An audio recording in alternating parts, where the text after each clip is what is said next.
Hello বন্ধুরা, নতুন একটি ভিডিওতে স্বাগত। জনকল্যাণ শিবির অনুষ্ঠিত হতে চলেছে আগামীকাল থেকে 3 দিন ব্যাপী, অর্থাৎ 15ই জুন, 16ই জুন এবং 17ই জুন সোম, মঙ্গল, বুধবার এই জনকল্যাণ শিবিরটি অনুষ্ঠিত হবে সমস্ত এলাকায়। চলুন জেনে নিই যে কিভাবে বাড়িতে বসেই নিজের মোবাইল থেকে জেনে নেব আমাদের বাড়ির কাছে কোন শিবিরটি অনুষ্ঠিত হচ্ছে এবং তার লোকেশনই বা কী।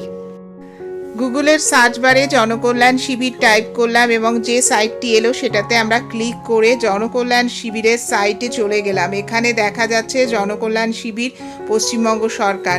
এখানে আমরা লোকেট ইওর শিবিরে ক্লিক করব। লোকেট ইওর শিবির যেটা থার্ড অপশান দেওয়া আছে সেখানে আমরা ক্লিক করব। সেখানে ক্লিক করলে 3টে বক্স আসছে, ডিস্ট্রিক্ট, ব্লক আর জিপি।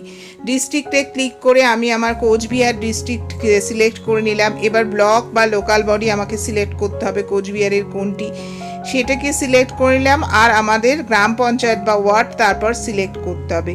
3টে সিলেক্ট হয়ে গেলে তারপর দেখা যাবে যে পুরো লিস্ট চলে আসবে যে আপনার এরিয়ার কাছাকাছি কোন জায়গায় জনকল্যাণ শিবির অনুষ্ঠিত হতে চলেছে।